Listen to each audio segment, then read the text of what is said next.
ادھر ڈائس پر موجود ہمارے عالم دین اور سامنے میں موجود علماء کرام اور دیگر ساتھیوں اور ہمارے افیم بھائی،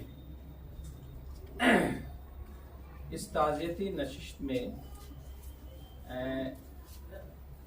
جو تاثرات کہنے کی مجلس قائم ہوئی ہے، دراصل میرے پاس تو کوئی تاثرات ہے نہیں، میں سننے کے لیے آیا تھا اور سن بھی رہا تھا اور بڑی غور سے سن رہا تھا باتوں کو، بہت ساری چیزیں ذہن میں آئی بھی، لیکن میرے پاس ایک تاثرات ہے جو میں آپ کے سامنے میں بیان کرنا چاہتا ہوں، کیونکہ 1-2 منٹ میں ہی باتیں ختم کرنی ہے۔ ایسے آفاقی شخص کے لیے تو مسلسل دنوں لگیں گے کہنے کے لیے، جو بعد میں میں نے یوٹیوب سے سنا جانا، ایسے شخص کا جانا آنے والے سینکڑوں سال تک اس کی بھرپائی ہونا مشکل ہے۔ بہرحال حضرت سے میری ملاقات ایک مرتبہ ہوئی تھی اور سرزمین کشن گنج میں ہوئی تھی۔ مجھے یاد ہے میں اس سے پہلے حضرت کو نام سے بھی نہیں جانتا، چونکہ ہم لوگوں کی دنیا ہی الگ تھی، مدرسہ کے لائن سے باہر تھے۔ کیسے کیسے مجھے معلوم ہوا، وہ سن 2007 یا 2008 کا ہوگا، آپ لوگ بہتر جانتے ہوں گے۔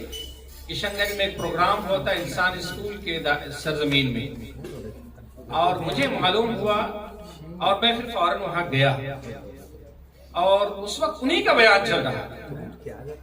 وہ دلکش منظر، حسین صبح، میں پیچھے کہیں جا کے بیٹھا اور میں ایسا پرمغز خطاب سنا، مجھے لگا کہ میں اس سے پہلے واقعی میں زندگی میں نہیں سنا، اور سچ بات تو یہ ہے کہ اب تک نہیں سن پایا۔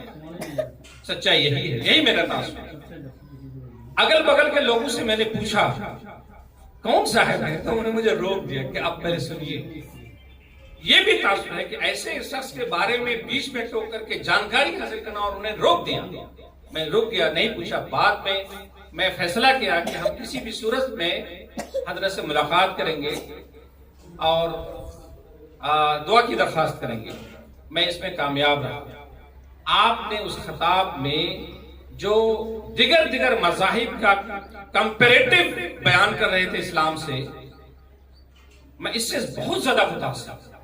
2007 یا 2008 کی بات ہے، آپ نے رگ وید، اتر وید، یجور وید، سام وید اور تمام اپنشدوں کا بیان ایسے کمپیریٹیولی اسلام سے موازنہ کر کے باتیں کر رہے تھے، میں نہیں بیان کر سکتا ہوں۔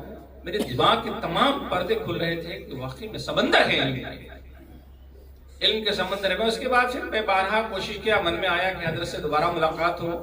ملاقات تو نہیں ہو سکا، وہ میری پہلی اور آخری ملاقات تھی، اور میں قائل ہو گیا کہ ایسے شخص کا اس دنیا سے اتنی جلدی چلے جانا، یہ آنے والے صدیوں تک اس کی بھرپائی نہیں ہو پائے گی۔ اللہ تعالیٰ آپ کے قبروں کو نور سے بھر دے، اور اللہ سے دعا کریں ہم کہ ایسے شخص کا پھر سے دوبارہ سرزمین میں آنا جلدی کوئی ایسی وہ شکل پیدا کرے، تاکہ اس غم سے بھی اور اس وہ ڈسٹینس سے بھی یہ جو خلا پیدا ہوا ہے اس کی جلد بھرپائی بھی ہو جائے۔ بس اتنی سی بات کہہ کر میں بات ختم کرتا ہوں۔ شکریہ۔